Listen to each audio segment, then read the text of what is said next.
ہم حنفی المسلک ہیں یہاں پر اکثر، اور یہی سواد اعظم ہے۔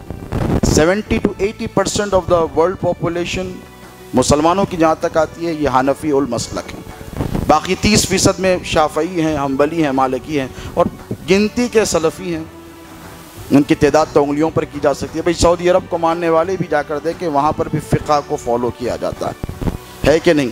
مکے میں، حرم مکہ میں ہو کہ حرم مدینہ میں نماز ہوتی ہے، وہ بھی تقلید کے اعتبار سے ہوتی ہے، فقہ حنبلی پر ہے کہ نہیں بتائیے؟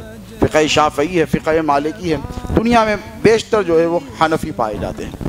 حضور کا جو تصور ہے اس کے اوپر ذرا آپ سوچیں، بات آ گئی ہے تو آپ سے عرض کر دوں کہ امام اعظم ابو حنیفہ جانتے ہیں نا آپ، حنفی المسلک ہے۔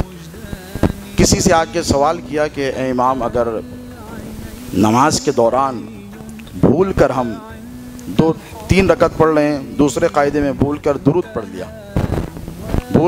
پڑھ لیا تو نماز ہو جائے گی ویسے ہی؟ تو کہا نہیں، سجدہ سہو لازم ہے، امام اعظم کا فتویٰ ہے۔ تو امام حنبل سے کسی نے پوچھا تو کہا نہیں، ضرورت نہیں سجدہ سہو کی، اگر بھول کر درود پڑھا نماز ہو جائے گی۔ دیکھیں کانٹراڈکشن ہے، آج کل علماء کے اختلاف کو لوگ گمراہی سمجھ رہے ہیں، نادان۔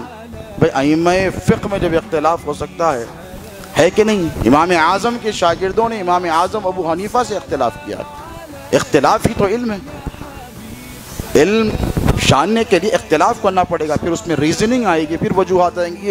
یہ بہت دقیق ٹاپک ہے، انشاءاللہ اس پر کبھی اور گفتگو ہوگی۔ تو امام اعظم نے کہا کہ درود اگر بھول کر پڑھو تو سجدہ سہو کرنا پڑے گا۔ سوئے حضور خواب میں تشریف لائے اور پوچھا کہ اے ابو حنیفہ یہ کیا کروایا؟ کہا یا رسول اللہ میں نے کیا کیا؟ تو کہا کہ تو نے نماز میں مجھ پر اگر کوئی بھول کر درود پڑھے تو تو نے کہا کہ سجدہ سہو اس پر لازم ہے، سجدہ سہو کرنا پڑے گا۔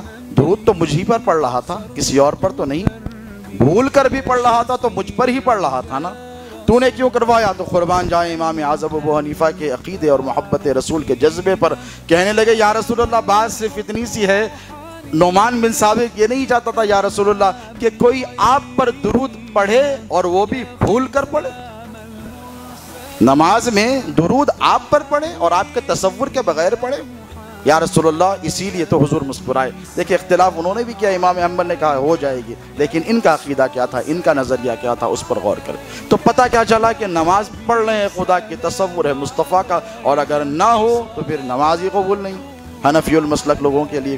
تو یہ ہے حب رسول۔